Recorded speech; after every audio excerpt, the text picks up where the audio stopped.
Hello all, welcome back to daily current affairs classes. ఈరోజు మనం 3 December యొక్క entire current అఫైర్స్ని discuss చేద్దాం. ఈ పీడిఎఫ్ను బోత్ ఇంగ్లీష్ అండ్ తెలుగు మీడియంలో వీడియో కింద డిస్క్రిప్షన్లో యాప్ లింక్ ఇవ్వడం జరిగింది.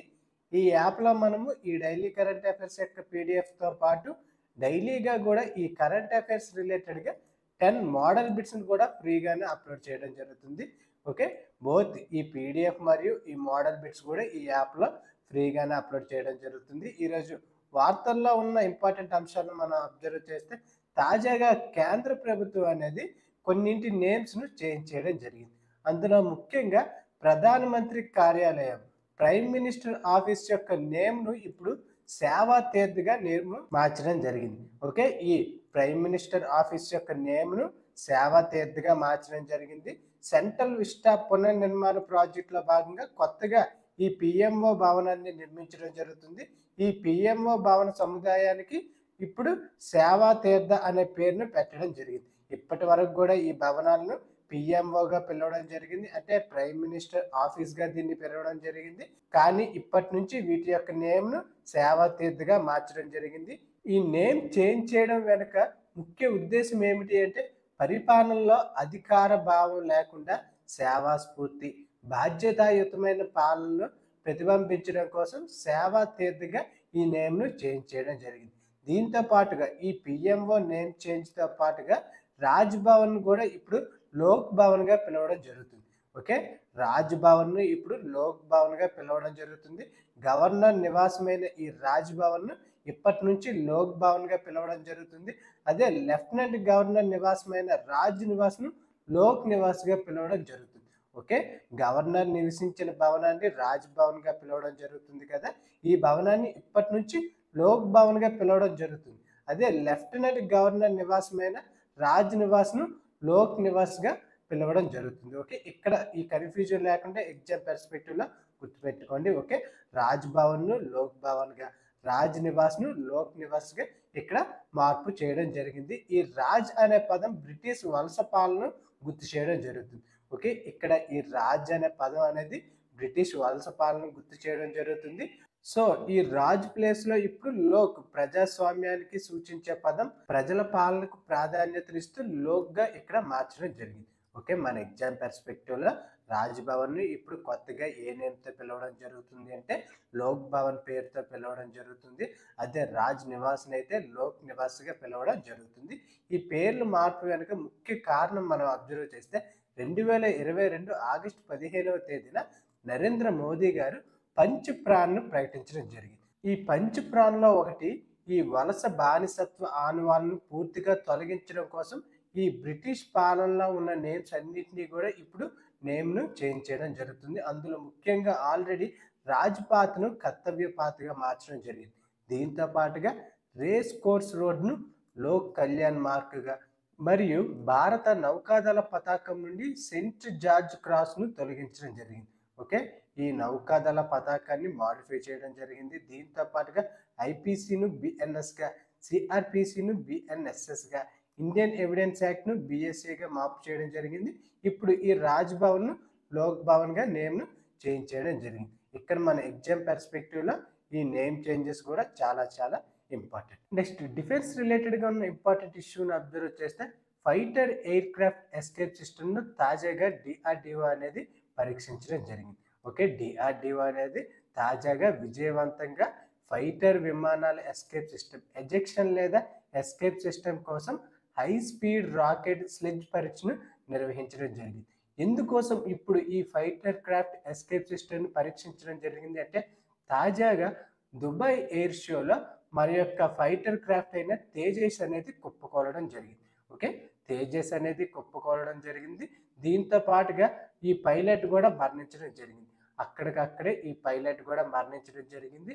సో ఇటువంటి మరణాలను తగ్గించడం కోసం ఈ ఫైటర్ విమానాల నుండి ఎస్కేప్ సిస్టమ్ను తాజాగా పరీక్షించడం జరిగింది. ఎప్పుడైనా ఈ ఫైటర్ విమానాల్లో ఎమర్జెన్సీ సమయాల్లో క్విక్గా ఎజెక్ట్ అయ్యే విధంగా ఈ ఎస్కేప్ సిస్టమ్ను తాజాగా డిఆర్డిఓ అనేది పరీక్షించడం జరిగింది. ఆల్రెడీ మనం ఈ దుబాయ్ ఎయిర్ షో గురించి మరియు తేజస్ ఎయిర్ క్రాఫ్ట్ గురించి కూడా ప్రీవియస్ కరెంట్ అఫైర్స్లో డిస్కస్ చేయడం జరిగింది. దీని రిలేటెడ్గా ఇప్పుడు ఈ ఇష్యూని అబ్జర్వ్ చేస్తే ఫైటర్ ఎయిర్ క్రాఫ్ట్ ఎస్కేప్ సిస్టమ్ను తాజాగా DRDO అనేది నిర్వహించడం జరిగింది. దీని యొక్క ప్రాముఖ్యతను మనం అబ్జర్వ్ చేస్తే భారతదేశం ఇప్పుడు అధునాతన in house escape system testing సామర్థ్యం కలిగిన ప్రపంచంలోనే కొద్దిపాటి దేశాల్లో ఎలైట్ క్లబ్లో భారతదేశం అనేది చేరడం జరిగింది. ఆత్మనిర్భర్ భారత్ లక్ష్యానికి ఇది ఒక పెద్ద మైల్ రాయిగా ఈ టెస్ట్ అనేది నిలవడం జరిగింది. ఈ టెస్ట్ ఎక్కడ జరిగింది అంటే చండీగఢ్లో జరిగింది. ఓకే, ఈ టెస్ట్ను DRDO చండీగఢ్లోని టెర్మినల్ బ్యాలిస్టిక్ రీసెర్చ్ ల్యాబొరేటరీలో నిర్వహించడం జరిగింది. ఓకే, మన ఎగ్జామ్ పర్స్పెక్టివ్లో ఈ టెస్ట్ను ఎక్కడ నిర్వహించడం జరిగింది అంటే చండీగఢ్లో నిర్వహించడం జరిగింది. ఎవరు నిర్వహించారు అంటే DRDO దీన్ని నిర్వహించడం జరిగింది. ఈ పరీక్ష నిర్వహణలో కీలక భాగస్వాములుగా aeronautical development agency, Hindustan aeronautics limited, Indian air force, institute of aerospace medicine వాళ్ళు భాగస్వాములుగా ఉండడం జరిగింది. ఇక్కడ మన ఎగ్జామ్ పర్స్పెక్టివ్లో అయితే ఈ టెస్ట్ను ఎక్కడ నిర్వహించడం జరిగింది అంటే చండీగఢ్లో నిర్వహించడం జరిగింది. ఎవరు నిర్వహించారు అంటే DRDO వాళ్ళు దీన్ని నిర్వహించడం జరిగింది. నెక్స్ట్ వార్తల్లో ఉన్న ఇంపార్టెంట్ డ్రోన్స్ని అబ్జర్వ్ చేస్తే తాజాగా హెరాన్ మ్యాక్ 2 UAV కోసం భారత ప్రభుత్వం అనేది ఇజ్రాయెల్తో ఒక ఒప్పందాన్ని కుదుర్చుకోవడం జరిగింది. ఓకే, ఇక్కడ మన ఎగ్జామ్ పర్స్పెక్టివ్లో ఈ హెరాన్ మ్యాక్ 2 UAVని ఎవరు అభివృద్ధి చేయడం జరుగుతుంది అంటే ఇజ్రాయెల్ వాళ్ళు దీన్ని అభివృద్ధి చేయడం జరుగుతుంది. భారత ప్రభుత్వం అనేది ఇజ్రాయెల్తో ఈ హెరాన్ మ్యాక్ 2 UAVని కొనుగోలుపై ఒప్పందాన్ని కుదుర్చుకోవడం జరిగింది. ఆపరేషన్ సింధూర్ తర్వాత అత్యవసర అవసరాల ప్రకారం భారత్ ఇజ్రాయెల్ నుండి ఈ హెరాన్ మ్యాక్ 2 UAV సేకరణ అనేది ప్రారంభించడం జరిగింది. ఈ హెరాన్ UAVని ఎవరు అభివృద్ధి చేయడం జరుగుతుంది అంటే ఇజ్రాయెల్ ఏరోస్పేస్ ఇండస్ట్రీ వాళ్ళు దీన్ని అభివృద్ధి చేయడం జరిగింది. ఇది ఒక medium altitude long endurance drone అన్నమాట. ఇది ఒక medium altitude long endurance drone అంటే ఇది అతి తక్కువ ఎత్తులో ఎక్కువ టైం సస్టైన్ అయ్యే విధంగా దీన్ని అభివృద్ధి చేయడం జరిగింది. దీన్ని ఎవరు అభివృద్ధి చేశారు అంటే ఇజ్రాయెల్ అనేది అభివృద్ధి చేయడం జరిగింది. తాజాగా భారతదేశం అనేది ఇజ్రాయెల్ నుండి సేకరణను ప్రారంభించడం జరిగింది. దీని యొక్క సాంకేతిక లక్షణాలను మనం అబ్జర్వ్ చేస్తే ఇది main UAV, medium altitude long endurance. దీని యొక్క పేలోడ్ సామర్థ్యం అనేది 500 kg వరకు ఉండడం జరుగుతుంది. ఇది గాలిలో కంటిన్యూస్గా 24 గంటలు ప్రయాణం చేసే కెపాసిటీ అనేది ఈ డ్రోన్కి ఉండడం జరిగింది. యాక్చువల్గా ఈ డ్రోన్ అనేది ఒక విమానం ఆకారంలో ఉండడం జరుగుతుంది. ఇది ఆకాశం నుంచి నిఘా పెట్టడం జరుగుతుంది. ఓకే, ఇది ఆకాశం నుంచి కీలకమైన ప్రాంతాలను నిఘా పెట్టడం జరుగుతుంది. ఇది 24 గంటల పైగా నిరంతరం ప్రయాణం చేసే కెపాసిటీ అనేది ఈ డ్రోన్కి ఉండడం జరిగింది. దీనిలో సింథటిక్ అపర్చర్ రేడర్స్ అనేవి ఉండడం జరిగింది. అందువల్ల అన్ని పరిస్థితుల్లో కూడా హై రిజల్యూషన్ ఇమేజెస్ను అందించడం జరుగుతుంది. ఓకే, ఎటువంటి పరిస్థితుల్లోనైనా ఇది హై రిజల్యూషన్ ఇమేజెస్ అనేది అందించడం జరుగుతుంది. ఇది ఫుల్లీ ఆటోమేటెడ్ టేక్ ఆఫ్ మరియు ల్యాండింగ్ కెపాసిటీ ఉన్న ఒక డ్రోన్. ఓకే, ఇది ఆటోమేటిక్గానే టేక్ ఆఫ్ అవ్వడం జరుగుతుంది మరియు ఆటోమేటిక్గానే ల్యాండింగ్ కూడా అవ్వడం జరుగుతుంది. ఇక్కడ భారతదేశానికి ప్రాముఖ్యతను మనం అబ్జర్వ్ చేస్తే మనకి కీలకంగా చైనా మరియు పాకిస్తాన్ వద్ద సుదూర నిఘాను ఇది ఉంచడం జరుగుతుంది. అంటే లాంగ్ రేంజ్ సర్వేలెన్స్ కోసం ఈ డ్రోన్ అనేది చాలా కీలకంగా వ్యవహరించడం జరుగుతుంది. మనం ఇక్కడ అబ్జర్వ్ చేస్తే భారతదేశం అనేది MQ-9B డ్రోన్స్ను అమెరికా నుంచి కొనుగోలు చేయడం జరిగింది. దీనికోసం 2024లో ఒప్పందాన్ని కూడా కుదుర్చుకోవడం జరిగింది. ఓకే, ఇక్కడ MQ-9B డ్రోన్స్ను ఏ దేశం నుంచి భారతదేశం కొనుగోలు చేయడం జరుగుతుంది అంటే USA, అమెరికా నుంచి కొనుగోలు చేయడం జరిగింది. అదే హెరాన్ మ్యాక్ 2 UAVని అయితే ఇజ్రాయెల్ నుంచి కొనుగోలు చేయడం జరుగుతుంది. ఇక్కడ మనం అబ్జర్వ్ చేస్తే చైనా మరియు పాకిస్తాన్ వద్ద లాంగ్ రేంజ్ సర్వేలెన్స్ కోసం ఇది ప్రధానంగా ఉపయోగపడడం జరుగుతుంది. ఇక్కడ మన ఎగ్జామ్ పర్స్పెక్టివ్లో ఈ హెరాన్ మ్యాక్ 2 UAVని ఏ దేశం నుంచి కొనుగోలు చేయడం జరుగుతుంది అంటే ఇజ్రాయెల్ నుంచి కొనుగోలు చేయడం జరుగుతుంది. అదే MQ-9B డ్రోన్స్ అయితే USA నుంచి భారతదేశం అనేది కొనుగోలు చేయడం జరుగుతుంది. నెక్స్ట్ వార్తల్లో ఉన్న ఇంపార్టెంట్ ఇష్యూని అబ్జర్వ్ చేస్తే తాజాగా కర్ణాటక ప్రభుత్వం అనేది eSWAT 2.0ను ప్రారంభించడం జరిగింది. ఓకే, ముఖ్యంగా కర్ణాటక గ్రామీణ ప్రాంతాల్లోని ఉన్న ఆస్తుల్ని టోటల్గా డిజిటలైజేషన్ చేయడం కోసం ఈ eSWAT 2.0ను ప్రారంభించడం జరిగింది. ఎవరు ప్రారంభించారు అంటే కర్ణాటక ప్రభుత్వం అనేది తాజాగా ఈ eSWAT 2.0ను ప్రారంభించడం జరిగింది. ఎందుకోసం అంటే ఈ గ్రామీణ ప్రాంతాల్లో ఉన్న ఆస్తులను పూర్తిగా డిజిటలైజేషన్ చేయడం కోసం దీన్ని ప్రారంభించడం జరిగింది. ఇది ఈ గవర్నెన్స్ ఒక కీలక మైలురాయిగా దీన్ని మనం భావించవచ్చు. ఓకే, ఎవరు ప్రారంభించారు అంటే కర్ణాటక ప్రభుత్వం. కర్ణాటక ముఖ్యమంత్రిగా ప్రస్తుతం ఎవరు ఉండడం జరిగింది అంటే సిద్ధరామయ్య గారు ప్రస్తుతం చీఫ్ మినిస్టర్గా వ్యవహరించడం జరుగుతుంది. తాజాగా ఈ స్వాతు 2.0 డిజిటల్ ప్లాట్ఫామ్ను ప్రారంభించడం జరిగింది. దీని యొక్క ముఖ్య ఉద్దేశం ఏమిటంటే గ్రామ పంచాయతీ పరిధిలో ఉన్న 95 లక్షల గ్రామీణ ఆస్తులను ఈ ప్లాట్ఫామ్లో క్రమబద్ధీకరించబడతాయి. దీంతో పాటుగా గ్రామస్తులు ఇకపై త్వరగతిగా ఆన్లైన్ ఈ ఖాతా సేవలను పొందగలడం జరుగుతుంది. ఆన్లైన్ ఈ ఖాతా సేవలు కూడా పొందడం జరుగుతుంది. ఈ ప్రాజెక్టు ద్వారా రాష్ట్రానికి అరౌండ్ 2000 కోట్ల వరకు ఆదాయం లభిస్తున్నట్లు అంచనా వేయడం జరిగింది. దీని యొక్క ముఖ్య ప్రయోజనాలు మనం అబ్జర్వ్ చేస్తే గ్రామీణ పన్నుల లెక్కల్లో పారదర్శకత అనేది ఉండడం జరుగుతుంది. ఆస్తి యజమానులకు సులభ ధృవీకరణ లభించడం జరుగుతుంది. భూ సంబంధిత వివాదాలు తగ్గడం జరుగుతుంది. ఇక్కడ మన ఎగ్జామ్ పర్స్పెక్టివ్లో ఈ స్వాతు 2.0ను ఏ రాష్ట్రం ప్రారంభించింది అంటే కర్ణాటక రాష్ట్రం తాజాగా ప్రారంభించడం జరిగింది. నెక్స్ట్ వార్తల్లో ఉన్న ఇంపార్టెంట్ సమ్మిట్స్ని అబ్జర్వ్ చేస్తే కొచ్చిలో 7వ ఇండియా ఇంటర్నేషనల్ సీవీడ్ ఎక్స్పో మరియు సమ్మిట్ అనేది 2026లో జరగబోతుంది. ఓకే, ఈ 7వ India international seaweed expo summit అనేది ఎక్కడ జరగబోతుంది అంటే కొచ్చిలో 2026 జనవరిలో జరగబోతుంది. ఇది ఎన్నవ సదస్సు అంటే 7వ సదస్సు ఎక్కడ జరగబోతుంది? కొచ్చిలో జరగబోతుంది. ఇక్కడ మనం అబ్జర్వ్ చేస్తే ఈ కొచ్చిలోని 7వ India international seaweed expo summit అనేది 2026 కానీ కొచ్చి ఆతిథ్యం ఇవ్వడం జరుగుతుంది. ఇది ప్రపంచంలోనే అతిపెద్ద సీవీడ్ సమావేశాల్లో ఒకటిగా ఉండడం జరిగింది. ఈ సమ్మిట్లో సముద్ర ఆల్గే పరిశ్రమల్లో అవకాశాలు, సాంకేతికతలు, పెట్టుబడి అవకాశాలను ప్రధానంగా చర్చించడం జరుగుతుంది.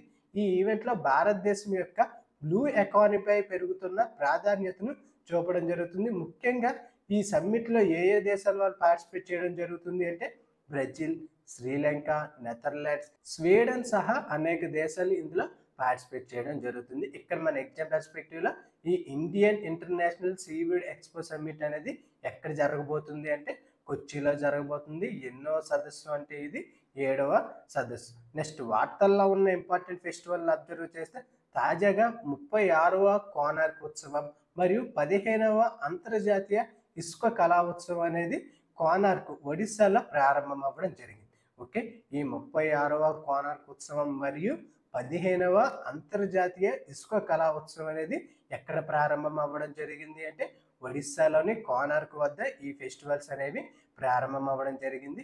ఈ ఫెస్టివల్స్ను ఎవరు ప్రారంభించడం జరిగింది అంటే ఒడిస్సా ముఖ్యమంత్రి అయిన మోహన్ చరణ్ మాజీ గారు దీన్ని ప్రారంభించడం జరిగింది. ఇది టోటల్గా 5 రోజుల పాటు ఈ ఫెస్టివల్స్ అనేవి జరగబోతున్నాయి. ఇక్కడ పర్టికులర్గా మనము ఈ కోనార్క్ ఉత్సవాన్ని అబ్జర్వ్ చేస్తే 2025లో జరుగుతున్న ఈ ఉత్సవం ఎన్నోది అంటే 36వ ఎడిషన్. 36వ ఎడిషన్ కోనార్క్ ఉత్సవం అనేది తాజాగా ప్రారంభం అవ్వడం జరిగింది. ఇది ఒడిస్సా యొక్క ప్రముఖ సాంస్కృతిక ఉత్సవాల్లో ఈ కోనార్క్ ఉత్సవం కూడా ఒకటిగా నిలవడం జరిగింది. ప్రధానంగా శాస్త్రీయ నృత్యం, సంగీత కళారూపాలను ఇక్కడ ప్రదర్శించడం జరుగుతుంది. భారత నృత్య రూపాలైన ఒడిస్సీ, భరతనాట్యం, కథక్, మణిపూర్ మొదలైన నృత్య రూపాలను ఇక్కడ ప్రదర్శించడం జరుగుతుంది. ఈ కోనార్క్ ఉత్సవం అనేది ఎక్కడ జరుగుతుంది అంటే కోనార్క్ సూర్య దేవాలయం సమీపంలో ఉన్న ఓపెన్ ఎయిర్ ఆడిటోరియంలో ఈ కోనార్క్ ఉత్సవం అనేది జరుగుతుంది. దీనితో పాటుగా అంతర్జాతీయ ఇసుక కళా ఉత్సవం కూడా ప్రారంభం అవ్వడం జరిగింది. 2025లో జరుగుతున్న ఈ ఎడిషన్ ఎన్నోది అంటే 15వ ఎడిషన్. ఇక్కడ ముఖ్యంగా అబ్జర్వ్ చేస్తే ఈ ఇసుక కళా ఉత్సవంలో ప్రముఖ ఇసుక కళాకారుడైన సుదర్శన్ పట్నాయక్ గారు పాల్గొనడం జరుగుతుంది. ఓకే, ఇది ఎక్కడ జరుగుతుంది అంటే చంద్రబాగా బీచ్, కోనార్క్ దగ్గరలో ఉన్న చంద్రబాగా బీచ్ వద్ద ఈ అంతర్జాతీయ ఇసుక కళా ఉత్సవం అనేది జరుగుతుంది. ఇది ఎన్నో ఎడిషన్ అంటే 15వ ఎడిషన్. ఇందులో దేశవ్యాప్తంగా ప్రముఖ ఇసుక శిల్ప కళాకారులు పార్టిసిపేట్ చేయడం జరుగుతుంది. అందులో భాగంగానే సుదర్శన్ పట్నాయక్ కూడా ఇందులో పాల్గొనడం జరుగుతుంది. ఇక్కడ మన ఎగ్జామ్ పర్స్పెక్టివ్లో ఈ కోనార్క్ ఉత్సవం మరియు అంతర్జాతీయ ఇసుక కళా ఉత్సవం అనేది ఎక్కడ జరుగుతున్నాయంటే ఒడిస్సాలో జరుగుతుంది. నెక్స్ట్ వార్తల్లో ఉన్న ఇంకొక ఇంపార్టెంట్ ఫెస్టివల్ని అబ్జర్వ్ చేస్తే తాజాగా గిరిజన బిడ్డల సాంస్కృతిక సంబరాలు అయిన ఉద్భవ్ 2025 అనేది ప్రారంభం అవ్వడం జరిగింది. ఓకే, ఉద్భవ్ ఫెస్టివల్ అనేవి తాజాగా ప్రారంభం అవ్వడం జరిగింది. జాతీయ స్థాయి ఏకలవ్య మోడల్ రెసిడెన్షియల్ స్కూల్స్ సాంస్కృతిక ఉత్సవాలకు సర్వం సిద్ధమవడం జరిగింది. 22 రాష్ట్రాల నుండి వచ్చే గిరిజన బిడ్డల ఆటపాటల సాంస్కృతిక సంబరాలకు ఆంధ్రప్రదేశ్ అనేది వేదికగా నిలవడం జరుగుతుంది. ఓకే, ఈ ఉద్భవ్ 2025 అనేది ఎక్కడ జరుగుతున్నాయంటే ఏ రాష్ట్రం ఆతిథ్యం ఇవ్వడం జరిగింది? ఆంధ్రప్రదేశ్ రాష్ట్రం అనేది ఆతిథ్యం ఇవ్వడం జరిగింది. ఇది బుధవారం నుంచి 3 రోజుల పాటు ఈ వేడుకలు అనేవి జరగబోతున్నాయి. ఉద్భవ్ 2025 పేరుతో నిర్వహించే ఈ ఉత్సవాలకు రాష్ట్రం అంటే ఆంధ్రప్రదేశ్ అనేది తొలిసారిగా ఆతిథ్యం ఇవ్వడం జరుగుతుంది. ఓకే, ఈ ఫెస్టివల్కు ఆంధ్రప్రదేశ్ అనేది తొలిసారిగా ఆతిథ్యం ఇవ్వడం జరుగుతుంది. ఆంధ్రప్రదేశ్ రాజధాని అయిన అమరావతిలోని కేఎల్ యూనివర్సిటీలో వీటిని నిర్వహించడం జరుగుతుంది. ఓకే, కేఎల్యూలో ఈ ఉత్సవాలు అనేది నిర్వహించడం జరుగుతుంది. ఇక్కడ మన ఎగ్జామ్ పర్స్పెక్టివ్లో ఈ ఉద్భవ్ 2025 ఎక్కడ జరగబోతున్నాయి అంటే అమరావతిలోని కేఎల్ యూనివర్సిటీలో జరగబోతున్నాయి. ఇక్కడ ఈ ఫెస్టివల్ యొక్క మస్కట్ను మనం అబ్జర్వ్ చేస్తే గిరిజన సంస్కృతిని చాటేలా రాష్ట్ర జంతువు అయిన ఆంధ్రప్రదేశ్ రాష్ట్ర జంతువు అయిన కృష్ణ జింకను మస్కట్గా ఎంపిక చేయడం జరిగింది. దీనికి కృషిగా నామకరణం చేయడం జరిగింది. ఓకే, ఈ ఉత్సవం యొక్క మస్కట్ ఏమిటి అంటే కృష్ణ జింక. దీని యొక్క నేమ్ దేనిగా సూచించడం జరిగింది అంటే కృషిగా నామకరణం చేయడం జరిగింది. ఓకే, ఇక్కడ మన ఎగ్జామ్ పర్స్పెక్టివ్లో ఈ గిరిజన బిడ్డల సాంస్కృతిక సంబరాలు అనేవి ఏ రాష్ట్రాల్లో జరుగుతున్నాయంటే ఆంధ్రప్రదేశ్లోని ముఖ్యంగా అమరావతిలో కేఎల్ యూనివర్సిటీలో నిర్వహించడం జరుగుతుంది. నెక్స్ట్ వార్తల్లో ఉన్న ఇంపార్టెంట్ పర్సనాలిటీస్ని అబ్జర్వ్ చేస్తే నాగ్పూర్ విశ్వవిద్యాలయంలో శతాబ్దంలో తొలి మహిళా వైస్ ఛాన్సలర్ను నియమించడం జరిగింది. ఓకే, యాక్చువల్గా నాగ్పూర్ విశ్వవిద్యాలయాన్ని 1923లో ప్రారంభించడం జరిగింది. అంటే 102 సంవత్సరాల చరిత్ర గల ఈ నాగ్పూర్ విశ్వవిద్యాలయంలో తొలిసారిగా వైస్ ఛాన్సలర్గా మహిళలను నియమించడం జరిగింది. ఓకే, వైస్ ఛాన్సలర్గా మహిళలను నియమించడం జరిగింది. ఈమె యొక్క నేమ్ ఏమిటి అంటే మనాలి మకరంద్ క్షీర్ సాగర్. ఓకే, మనాలి మకరంద్ క్షీర్ సాగర్ విశ్వవిద్యాలయానికి తొలి మహిళా వైస్ ఛాన్సలర్గా నియమించడం జరిగింది. ఓకే, నాగపూర్ విశ్వవిద్యాలయానికి తొలి మహిళా వైస్ ఛాన్సలర్గా ఎవరిని నియమించడం జరిగింది అంటే మనాలి మకరంద్ క్షీర్ సాగర్ను నియమించడం జరిగింది. ఈ నాగపూర్ విశ్వవిద్యాలయం ఎప్పుడు ఎస్టాబ్లిష్ చేయడం జరిగింది అంటే 1923లో ఎస్టాబ్లిష్ చేయడం జరిగింది.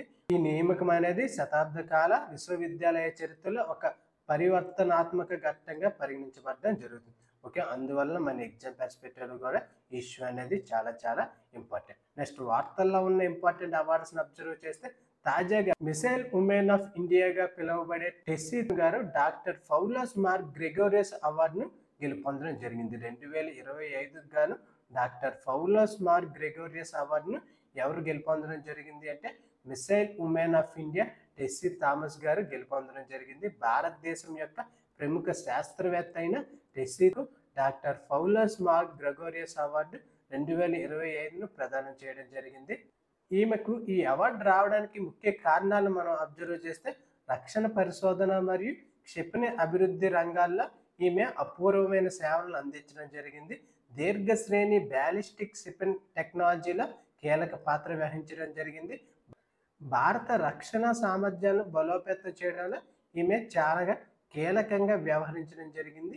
ఈమె చేసిన సేవలకు గాను 2025 డాక్టర్ ఫౌలాస్ మార్క్ గ్రెగోరియస్ అవార్డును గెలుపొందడం జరిగింది. టెస్సీ థామస్ గురించి మనం అబ్జర్వ్ చేస్తే భారతదేశంలోని ప్రధాన క్షిపణి ప్రాజెక్టులు ముఖ్యంగా అగ్ని సిరీస్ అభివృద్ధిలో చాలా కీలక పాత్ర పోషించడం జరిగింది. ఓకే, అగ్ని సిరీస్ ఈ అగ్ని మిసైల్స్ అభివృద్ధిలో చాలా కీలక పాత్ర పోషించడం జరిగింది. ఈమె DRDOలో ఉన్నత స్థాయి పదవులు కూడా నిర్వహించడం జరిగింది. ఓకే, నెక్స్ట్ హర్యానాలోని కురుక్షేత్రలో జరుగుతున్న అంతర్జాతీయ గీతా మహోత్సవంలో భాగంగా సోమవారం నాడు 21,000 మంది విద్యార్థులు గీతాగానం చేసి రికార్డును సృష్టించడం జరిగింది. ఓకే, ఇక్కడ ఈ గీతా మహోత్సవం అనేది ఎక్కడ జరుగుతుంది అంటే హర్యానాలోని కురుక్షేత్రలో 2025 గాను జరుగుతుంది. ఈ గీతా మహోత్సవంలో 21,000 మంది విద్యార్థులు గీతాగానం చేసి రికార్డును సృష్టించడం జరిగింది. స్థానిక కేశవ్ పార్క్లో జరిగిన ఈ కార్యక్రమంలో విద్యార్థులంతా భగవద్గీతలోని శ్లోకాలను ఆలపించడం జరిగింది. ఇందులో దేశ విదేశాల్లోని లక్షల మంది ఆన్లైన్లో కూడా పార్టిసిపేట్ చేయడం జరిగింది. ఇక్కడ ఈ గీతా మహోత్సవం అనేది ఎక్కడ జరిగింది అంటే హర్యానాలోని కురుక్షేత్రలో జరిగింది. ఈ గీతా మహోత్సవంలో 21,000 మంది విద్యార్థులు గీతాగానం చేసి రికార్డును సృష్టించడం జరిగింది. నెక్స్ట్ స్పోర్ట్స్ రిలేటెడ్గా ఉన్న ఇంపార్టెంట్ టోర్నమెంట్ను అబ్జర్వ్ చేస్తే తాజాగా సయ్యద్ మోడీ ఇంటర్నేషనల్ టోర్నమెంట్ అనేది కంప్లీట్ అవ్వడం జరిగింది. సయ్యద్ మోడీ ఇంటర్నేషనల్ టోర్నమెంట్ అనేది 2025 గాను కంప్లీట్ అవ్వడం జరిగింది. నవంబర్ 25వ తేదీన ప్రారంభమై నవంబర్ 30వ తేదీన ఈ టోర్నమెంట్స్ అనేవి కంప్లీట్ అవ్వడం జరిగింది. ఈ టోర్నమెంట్ అనేది ఏ స్పోర్ట్స్ రిలేటెడ్గా అంటే బ్యాడ్మింటన్ స్పోర్ట్స్ రిలేటెడ్గా నిర్వహించే ప్రముఖ టోర్నమెంట్. ఓకే, ఈ టోర్నమెంట్ నేమ్ ఏమిటి అంటే సయ్యద్ మోడీ ఇంటర్నేషనల్ టోర్నమెంట్. ఈ టోర్నమెంట్ ఎక్కడ జరిగింది అంటే ఉత్తరప్రదేశ్లోని లక్నోలో బాబు బనారసి దాస్ ఇండోర్ స్టేడియంలో జరిగింది. ఓకే, ఈ టోర్నమెంట్ అనేది ఉత్తరప్రదేశ్లో లక్నోలో జరిగింది. ముఖ్యంగా ఈ టోర్నమెంట్ను ఎవరు నిర్వహించడం జరిగింది అంటే బ్యాడ్మింటన్ అసోసియేషన్ ఆఫ్ ఇండియాతో పాటుగా బ్యాడ్మింటన్ వరల్డ్ ఫెడరేషన్ వారు ఈ టోర్నమెంట్ను నిర్వహించడం జరిగింది. ఈ టోర్నమెంట్ల విజేతలు మనం అబ్జర్వ్ చేస్తే పురుషుల సింగిల్స్లో జాసన్ గున్వన్ హాంకాంగ్ చెందిన జాసన్ గున్వన్ గెలుపొందడం జరిగింది. పురుషుల సింగిల్స్ టైటిల్ను ఎవరు గెలుపొందడం జరిగింది అంటే హాంకాంగ్కు చెందిన జాసన్ గున్వన్ గెలుపొందడం జరిగింది. అదే మహిళల సింగిల్ టైటిల్స్ను హినా అకేచి జపాన్కు చెందిన హీనా అకేచి గెలుపొందడం జరిగింది. అదే మహిళా డబుల్స్ విభాగంలో గాయత్రి గోపీచంద్ ట్రిషా జాలి భారతదేశానికి చెందిన గాయత్రి గోపీచంద్ ట్రిషా జాలి గెలుపొందడం జరిగింది. ఇక్కడ మన ఎగ్జామ్ పర్స్పెక్టివ్లో ఈ టోర్నమెంట్లో మహిళా డబుల్స్లో భారతదేశానికి చెందిన గాయత్రి గోపీచంద్ మరియు ట్రిషా జాలి గెలుపొందడం జరిగింది. ఈ టోర్నమెంట్ యొక్క నేపథ్యాన్ని మనం అబ్జర్వ్ చేస్తే ఇది ఎప్పుడు ప్రారంభమైంది అంటే 1991లో ఇది ఒక లోకల్ గేమ్స్ ఓన్లీ ఇండియా లెవెల్లోనే ప్రారంభం అవ్వగా దీన్ని BWF గుర్తించి వరల్డ్ టోర్నమెంట్గా కూడా ప్రకటించడం జరిగింది. ఓకే, యాక్చువల్గా 1991లో దీన్ని యూపీ బ్యాడ్మింటన్ అసోసియేషన్ వారు ప్రారంభించడం జరిగింది. ప్రముఖ భారత బ్యాడ్మింటన్ ఆటగాడైన సయ్యద్ మోడీ గౌరవార్థంగా ఈ టోర్నమెంట్ను ప్రతి సంవత్సరం కూడా నిర్వహించడం జరుగుతుంది. ఇతను 1982 కామన్వెల్త్ గేమ్స్లో పురుషుల సింగిల్ విభాగంలో స్వర్ణ పతకాన్ని గెలుచుకోవడం జరిగింది. ఆయనకు గుర్తుగా అంటే ఈ సయ్యద్ మోడీ గౌరవార్థంగా 1991లో యూపీ బ్యాడ్మింటన్ అసోసియేషన్ వారు ఈ టోర్నమెంట్ను ప్రారంభించడం జరిగింది. కానీ తరువాత ఇది వరల్డ్ బ్యాడ్మింటన్ సర్క్యూట్లో భాగమే BWF సూపర్ 300 టోర్నమెంట్గా స్థిరపడడం జరిగింది. ఓకే, ఇప్పుడు ఇది BWF సూపర్ 300 టోర్నమెంట్గా ఇప్పుడు ప్రతి సంవత్సరం కూడా నిర్వహించడం జరిగింది. మునుపటి ఎడిషన్ గత సంవత్సరం ఈ ఎడిషన్ ఎక్కడ జరిగింది అంటే యూపీ ఉత్తరప్రదేశ్లోని లక్నోలోనే ఈ ఎడిషన్ను నిర్వహించడం జరిగింది. ఇక్కడ ఎగ్జామ్ పర్స్పెక్టివ్లో అబ్జర్వ్ చేస్తే ఈ సయ్యద్ మోడీ ఇంటర్నేషనల్ టోర్నమెంట్ అనేది ఎక్కడ జరిగింది అంటే ఉత్తరప్రదేశ్లో లక్నోలో జరిగింది. ఈ టోర్నమెంట్లో విజేతలు మనం అబ్జర్వ్ చేస్తే పురుషుల సింగిల్లో అయితే జాసన్ గున్వన్, మహిళల సింగిల్స్లో అయితే హీనా అకేచి, మహిళా డబుల్స్లో అయితే గాయత్రి గోపీచంద్ మరియు ట్రిషా జాలి గెలుపొందడం జరిగింది. అది ఫ్రెండ్స్ ఈరోజు వార్తల్లో ఉన్న ఎంటైర్ కరెంట్ అఫైర్స్. ఈ పీడిఎఫ్ను బోత్ ఇంగ్లీష్ అండ్ తెలుగులో వీడియో కింద డిస్క్రిప్షన్లో టెలిగ్రామ్ ఛానల్ ఇవ్వడం జరిగింది. ఈ టెలిగ్రామ్ ఛానల్లో ఈ పీడిఎఫ్ను అప్లోడ్ చేయడం జరుగుతుంది. Thank you for watching.